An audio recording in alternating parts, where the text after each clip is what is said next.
What if I told you that you already are everything you've ever dreamed of being?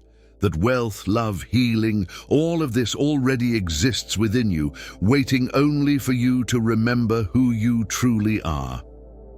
Today, we're going to dive into one of Jesus's most powerful parables, the story of the prodigal son, but not in the way you've heard it before. Prepare to discover the best-kept secret about manifestation and why you've been looking on the wrong side of life.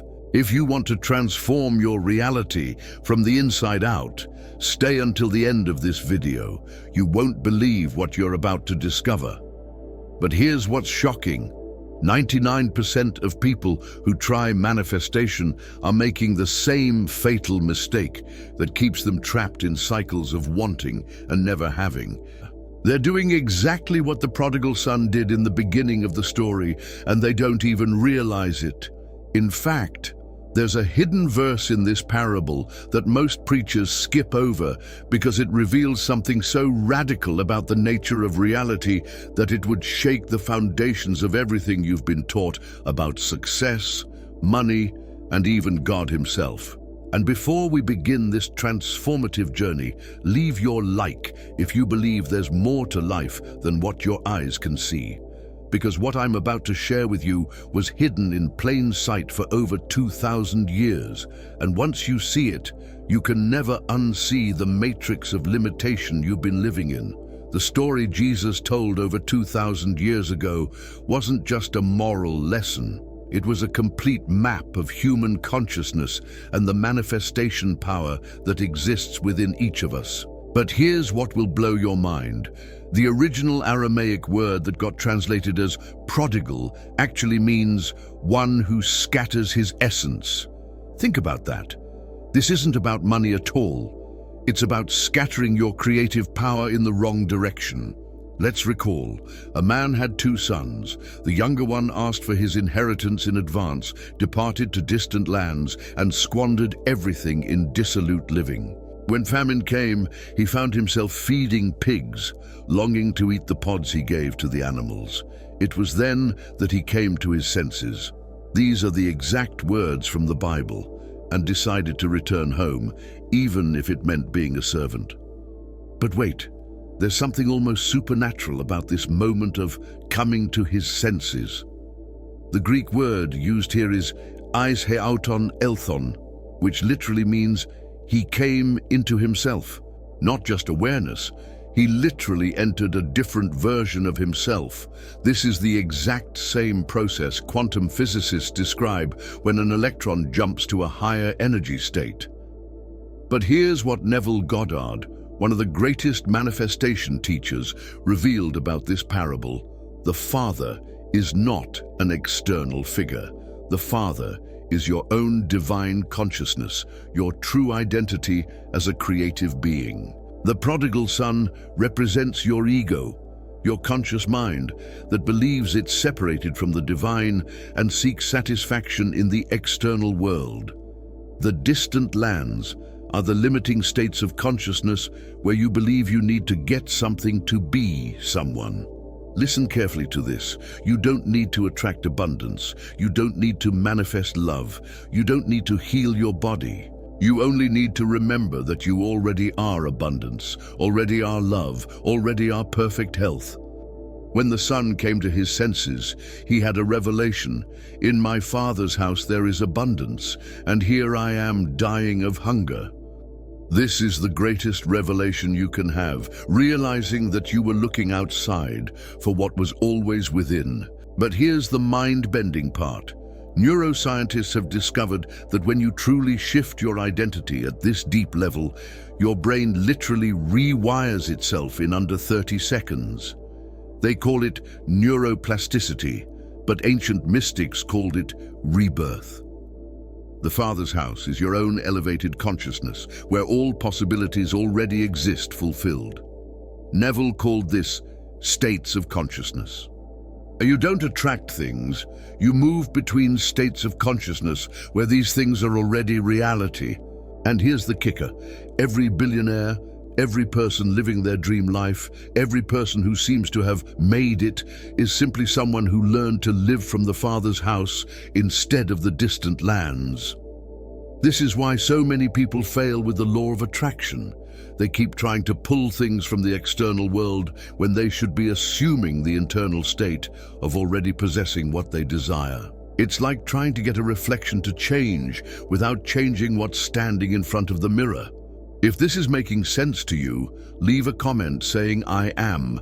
Let's create a wave of elevated consciousness here in the comments. Quantum physics confirms what mystics have always known. Consciousness is the fundamental substance of the universe. When you change your consciousness, you literally change the reality around you. The prodigal son didn't need to convince the father to receive him back.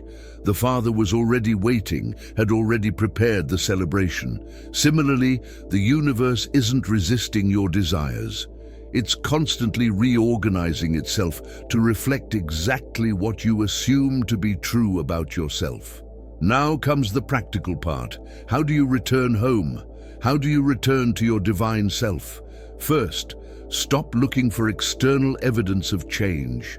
The outer world is always the last to adjust. Second, assume the feeling of already having what you desire, not the thought, not the visualization, the feeling. Third, live from that new identity. If you want abundance, assume the consciousness of someone who has never known scarcity. Remember, you're not trying to become rich, healthy, or loved. You're remembering that you already are rich, healthy, and loved in the Father's house, your divine consciousness. Neville Goddard said, "There is nothing to change but your concept of self." When the prodigal son changed his concept of himself, from starving beggar to beloved son, his entire reality transformed instantly. The father didn't say, "First prove you've changed." He immediately ordered, "Bring the best robe, put a ring on his hand, sandals on his feet, and kill the fatted calf." This is the speed of transformation when you truly change states of consciousness. The question isn't, "How will I achieve this?" The question is, what state of consciousness do I need to live from for this to be natural in my life? How many of you realize you've been living like the prodigal son, seeking validation, security, and happiness in distant lands, in work, relationships, material possessions? There's no judgment here. This is the natural path of human consciousness. We need to lose ourselves to value finding ourselves. But now you can choose to come to your senses, as the son in the parable did. You can choose to remember that you carry within yourself the same creative substance that shaped the universe. And here's the most beautiful part of the story. The older brother, who had never left home, became angry at the celebration. He represents the rational mind that says, "This isn't fair. I worked so hard and never received a celebration." But the father responded, "Son, you have always been with me, and everything that is mine is yours." If you're feeling this truth resonate in your heart, don't forget to subscribe to the channel and turn on notifications. We're building a community of people who are remembering their creative power. This parable transcends religions and beliefs. It speaks to the fundamental structure of consciousness. Buddha called it awakening. Hinduism calls it realizing the Atman. Hermes Trismegistus said, "Know thyself." Jesus, through this parable, was teaching the same principle. You are not a human being seeking a spiritual experience. You are a spiritual being having a human experience. And when you remember this, when you truly assume this identity, your external life has no choice but to reorganize itself to reflect this new consciousness. So, my dear friend, for the awakening of consciousness, today you have a choice.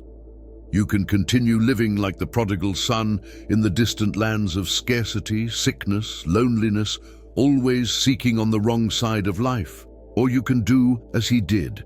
Come to your senses, remember who you truly are, and return to the Father's house, your own divine consciousness where everything is already fulfilled.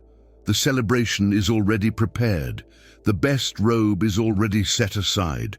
The ring of divine authority already has your name engraved on it. You only need to assume your place at the table as the beloved child, as the conscious creator of your own reality. Remember the Father's final words in the parable. It was fitting to celebrate and be glad, for this your brother was dead and is alive again, was lost and is found. You're not learning something new. You're remembering something ancient. You're reviving your true nature. Start today. Assume the feeling of already being what you desire. Live from the consciousness of who you truly are. And watch how the universe conspires to confirm this new identity. If this video touched your soul, leave your like so we can reach more people who are ready to remember their power. Share it with someone who needs to hear this message of returning to the divine self. And tell me in the comments, what is the first state of consciousness you're going to assume starting today?